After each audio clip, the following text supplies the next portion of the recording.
آج کی اس خوشگوار صبح میں آپ سب کو میرا سلام۔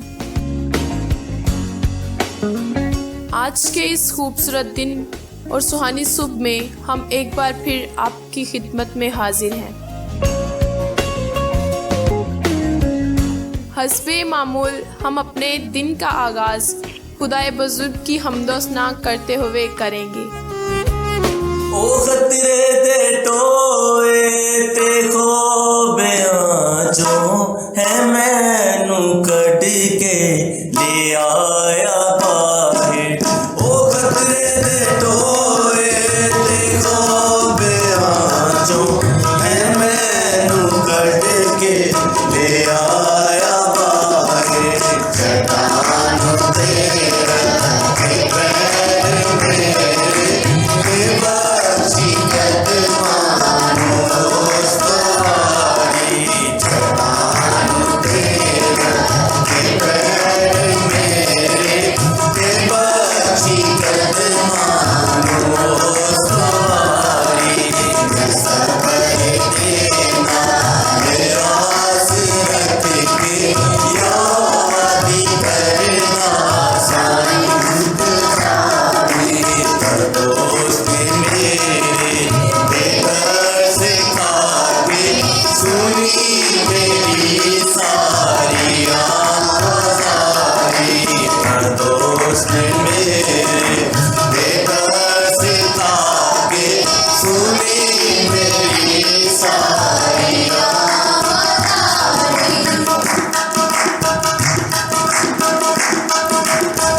خدا کی حمد و ثنا کرنے کے بعد ہم خدا کے بندے کے وسیلہ سے خدا کا کلام سنیں گے۔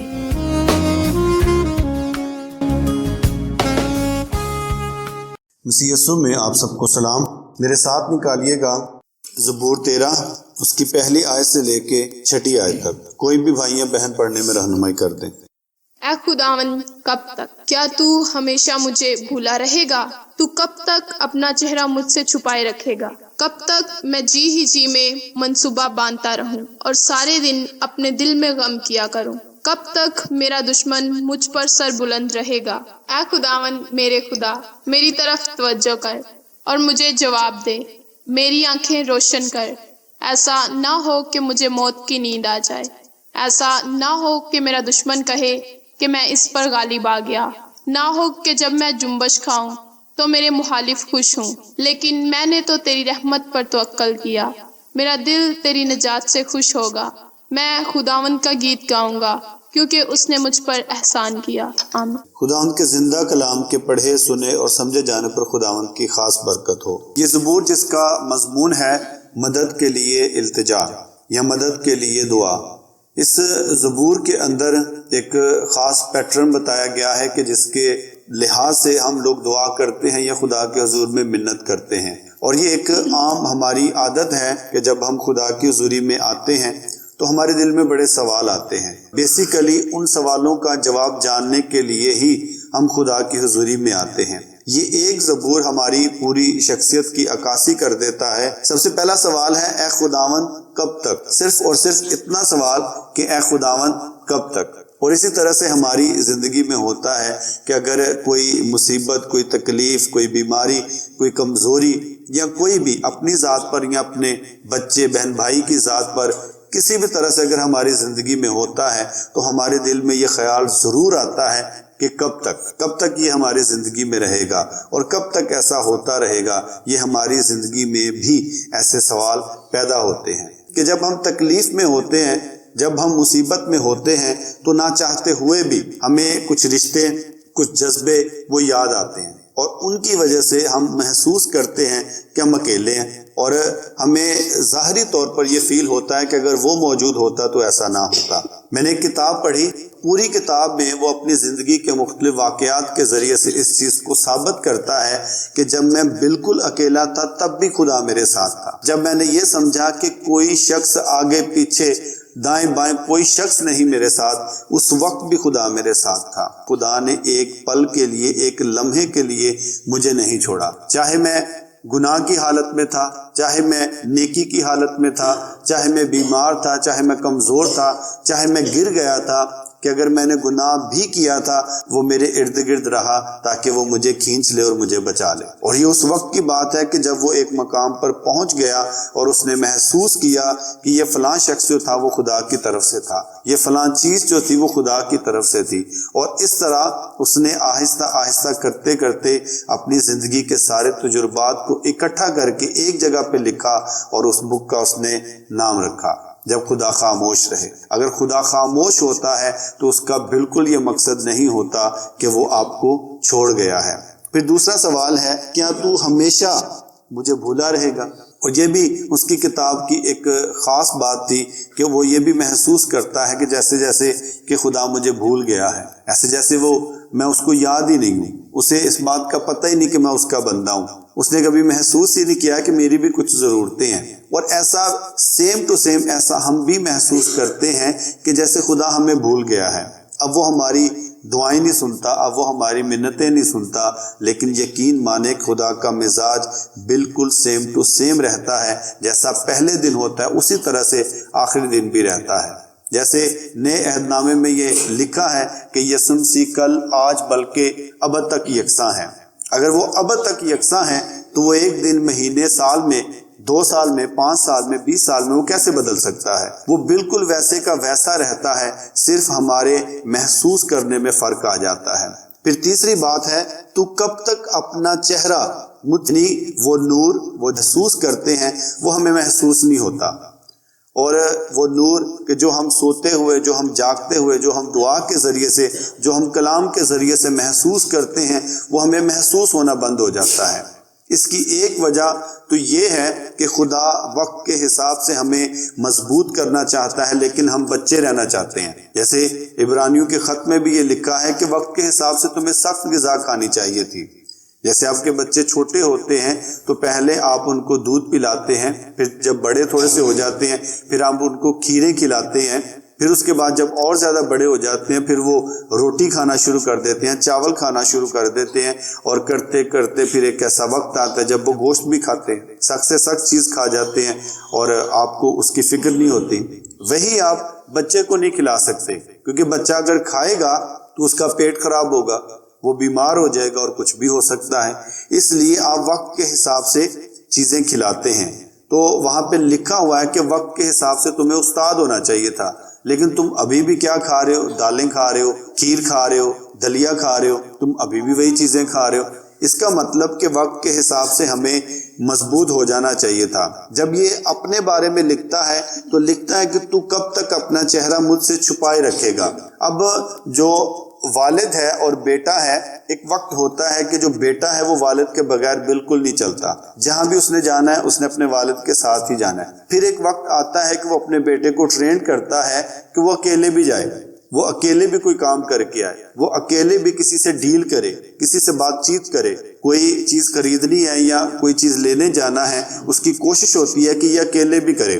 جیسے ہمارے والد تھے تو ایک وقت آیا کہ جتنی دیر تک وہ ہمیں اپنے ساتھ لے کے جاتے اور کچھ بھی کسی بھی طرح کی کوئی بات وہ سکھانے کے طور پر کہ جیسے کوئی والد یا کوئی ٹیچر سکھا رہا ہوتا ہے اس طرح سے نہیں، صرف وہ کہتے کہ مجھے دیکھو میں کیا کرتا ہوں۔ اور پھر ایک وقت آیا کہ انہوں نے بتانا شروع کیا، پھر ایک وقت آیا کہ ہم سے کام کروانا شروع کیا کہ چلو بھی یہ کام کرو، چلو بھی یہ کام کرو، جس میں رشتہ داروں کو ملنا، رشتہ داروں کو جو چھوٹے بچے ہیں ان کو پیسے دینا کہ کس جگہ پہ کیا کرنا ہے، کس جگہ پہ کیا کرنا ہے، آپ نے دوسرے گھروں میں بیٹھنا ہے، کس طرح سے بات چیت کرنی ہے، یہ ساری چیزیں وہ مجھے سکھاتے رہے، ہمیں بتاتے رہے کہ اس طرح سے کرنا ہے۔ پھر ایک وقت آتا ہے کہ وہ کہنا شروع ہو گئے کہ بھئی اب میرا کیا جانے کا مطلب بنتا ہے، آپ جاؤ، اور وہ ہمیں اکیلے بھیجتے رہے۔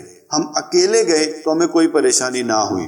جب خدا ایک وقت کے بعد ہمیں ایسا محسوس ہوتا ہے کہ اس نے اپنا چہرہ چھپا لیا ہے تو اس وقت بیسیکلی خدا چاہتا ہے سیانے ہو جائیں، ہم بڑے ہو جائیں، ہم بالغ ہو جائیں۔ پھر اس کے بعد لکھا ہے کب تک میں جی ہی جی میں منصوبہ باندھتا رہوں اور سارے دن اپنے دل میں غم کیا کروں۔ یہاں پر ظاہری سی بات ہے کہ کوئی بھی شخص اگر اس کے دل میں غم ہے تو جو استاد سکھاتا ہے، جو والد سکھاتا ہے، بیسیکلی زندگی میں ہمیں دکھوں کے ساتھ، غموں کے ساتھ لڑنا سکھاتا ہے۔ یہ مثال میں نے پہلے بھی آپ کے ساتھ شیئر کی کہ ایک والد اگر اس کا بچہ اس سے مچھلی مانگتا ہے تو اگر وہ اس کو خود پکڑ کے دے گا تو وہ صرف ایک دن مچھلی کھائے گا، لیکن اگر وہ اس کو پکڑنا سکھا دیتا ہے تو وہ ساری زندگی اس کو کھاتا رہے گا۔ اب یہاں پر جو سچویشن بیان کی جا رہی ہے کہ وہ کہتا ہے کہ میں کب تک غم کھاتا رہوں گا، کہ میرے دل کے اندر غم ہے، اور یہی چیز خدا نے اس کو سکھائی تھی کہ کس طرح سے تو نے غم کے ساتھ لڑنا ہے، کس طرح سے تو نے ہمت کرنی ہے، کس طرح سے دلیری کرنی ہے اور اس کا مقابلہ کرنا ہے۔ اور اگر وہ سیکھ نہیں پا رہا تو اس کا مطلب ہے کہ اس کو ابھی اور سیکھنے کی ضرورت ہے۔ پھر آگے لکھا ہوا ہے کب تک میرا دشمن مجھ پر سر بلند رہے گا، یعنی وہ میرے سر پہ ناچتا رہے گا، کب تک اس کا درجہ مجھ سے بلند رہے گا، کب تک وہ ہر طرح سے مجھ سے آگے رہے گا، کب تک ایسا چلتا رہے گا۔ تو یہ سارے کب تک ہیں جو ہماری زندگی میں بھی ہوتے ہیں، اور ہم یہ محسوس کرتے ہیں کہ یہ کب تک ایسا ہوتا رہے گا، خدا کب تک میرے ساتھ ایسا کرتا رہے گا۔ لیکن آپ دیکھیں یہاں پر 5 سوال کیے گئے، اور جو دعا کی گئی ہے وہ صرف اور صرف ایک لائن کی، یعنی کہ 2 جملوں کی دعا کی گئی ہے۔ اے خداوند میرے خدا، میری طرف توجہ کر اور مجھے جواب دے۔ یہ اس کی دعا ہے۔ جو بیسک اس نے دعا کی ہے وہ صرف اتنی کی ہے کہ اے خداوند میرے خدا، میری طرف توجہ کر اور مجھے جواب دے۔ جب ہم دعا کر لیتے ہیں تو اس کے بعد بھی ہمارے دل میں کچھ خوف موجود رہتے ہیں، اور ہم یہ سوچتے ہیں اور خدا کے سامنے بھی یہ بیان کرتے ہیں کہ خداوند کہیں ایسا نہ ہو جائے، خداوند کہیں ایسا نہ ہو جائے، خداوند کہیں ایسا نہ ہو جائے۔ اور یہی جو خوف ہیں ہم خدا کے حضور بیان کرتے ہیں، اور پھر اس کے بعد خدا ہماری مدد کرتا ہے۔ جیسے یہاں پر لکھا ہے کہ میری آنکھیں روشن کر، ایسا نہ ہو کہ مجھے موت کی نیند آ جائے۔ یعنی جو غم ہے، جو بیماری ہے، جو کمزوری ہے، وہ اس حد تک آگے نہ بڑھ جائے کہ مجھے موت کی نیند آ جائے، یعنی کہ میں اس جہاں سے کوچ کر جاؤں۔ یعنی اس حد تک اس کو اپنے اندر خوف محسوس ہوتا ہے کہ کہیں جو میری بیماری ہے، میری کمزوری ہے، اس کا انجام یہ نہ ہو۔ اس حد تک وہ اپنے اندر اس کو محسوس کرتا ہے، اور یہ پہلا خوف ہے اس کا۔ پھر اس کے بعد لکھا ہے کہ ایسا نہ ہو کہ میرا دشمن کہے کہ میں اس پر غالب آ گیا، اس بات کی پارٹی کرے کہ میں نے اس کو جیت لیا ہے، خوشی منائے کہ وہ مجھ پر غالب آ گیا ہے۔ اور یہ بھی اس کا ایک خوف ہے جو اس نے خدا کے حضور میں رکھا۔ پھر لکھا ہے نہ ہو کہ جب میں جنبش کھاؤں تو میرے مخالف خوش ہوں۔ یعنی ظاہری سی بات ہے کہ جب کسی شخص کی ہمت ٹوٹ جاتی ہے تو لوگ، وہ تو اپنی ذات میں شرمندہ ہوتا ہی ہے، پھر لوگ بھی یہ باتیں کرتے ہیں کہ اس نے بڑا اچھا آغاز کیا تھا، اس نے بڑی ہمت کی، اس نے بڑی دلیری کی کہ یہ خدا کی راہ پر چلے گا، اب کیا ہوا، اب کیا ہوا؟ اور یہی تیسرا خوف تھا اس کا کہ جو اس کے دل میں پیدا ہوا کہ کہیں ایسا نہ ہو کہ میں جنبش کھاؤں، میں لڑکھڑا جاؤں اور جو دشمن ہے وہ میرے خلاف خوش ہو، وہ اس بات کی خوشی منائے کہ چنگا ہویا ادنا بھی انجو جے میں جہنم چ جانے دے بھی جہنم چ جائے۔ لیکن نہیں، ان تینوں خوف کو بیان کرنے کے بعد ایک دم سے اس کے ذہن میں ایک چیز آتی ہے، اس کو یاد آ جاتا ہے کہ میں نے کلام مقدس میں یہ سیکھا ہوا تھا کہ کلام مقدس میری مدد کرے گا، میری رہنمائی کرے گا اس وقت کے جس وقت مجھے ضرورت ہوگی، جو معین وقت ہوگا اس وقت میں وہ میری مدد کرے گا۔ اور جب ایسے ہی اس کے شعور میں سے وہ چیز اس کے سامنے آتی ہے، اس کے ذہن میں آتی ہے، اس کے دل میں آتی ہے، تو وہ بیان کرتا ہے۔ پھر آگے لکھا ہے لیکن میں نے تو تیری رحمت پر توکل کیا ہے، اور یہاں پر جو ٹینس وہ استعمال کرتا ہے وہ ٹینس استعمال کرتا ہے کہ جس میں ہم چیزیں مکمل کر چکے ہوتے ہیں۔ وہ کہتے ہیں میں نے تو سارا توکل ہی تیری ذات پر کیا ہے، تو میرے ساتھ یہ سب کچھ کیسے ہو سکتا ہے؟ اور یہ وہ جنگ ہے جو ہمارے اندر چلتی رہتی ہے کہ ہمیں مختلف خیال پریشان کرتے ہیں، جو ہمیں یہ سکھانے کی بتانے کی کوشش کرتے ہیں کہ اب یہ کیا ہو گیا، یہ کیسے ہو گیا، تیرے ساتھ تو یہ بھی ہو سکتا ہے، تیرے ساتھ تو یہ بھی ہو سکتا ہے۔ جیسے ہم عام طور پہ کہتے ہیں کہ ہمارے اندر ہی ہمارے ضمیر کی آواز ہے، یہ ساری جو دنیا کی چیزیں ہوتی ہیں ہمارے اندر یہ جھگڑا چلتا رہتا ہے، اور کلام مقدس کی صرف ایک چیز آپ کے سامنے آ جاتی ہے اور آپ کو ایک دم سے کھڑا کر دیتی ہے، آپ کو مضبوط کر دیتی ہے، آپ کے ایمان کو مضبوط کر دیتی ہے، اور وہی چیز یہاں پہ لکھی ہوئی ہے جو آپ نے کسی وقت میں سیکھی ہوتی ہے اور اس وقت وہ آپ کے سامنے آ جاتی ہے۔ لکھا ہے یہاں پر لیکن میں نے تو تیری رحمت پر توکل کیا ہے، میرا دل تیری نجات سے خوش ہوگا۔ جب وہ اس کو یہ بات یاد آتی ہے کہ اگر میں اس پر توکل کروں گا تو اس کی نجات حاصل کر لوں گا، اور اس نجات میں صرف اور صرف یہ نجات نہیں کہ آپ گناہ سے نکل کر زندگی میں چلے جاتے ہیں، ہر ایک بیماری کے لیے، ہر ایک کمزوری کے لیے، ہر ایک تکلیف کے لیے، ہر ایک پریشانی کے لیے جو آپ کی زندگی میں ہو سکتی ہے، یہ اس کے لیے ہے کہ میں تیری نجات سے خوشی حاصل کر لوں گا۔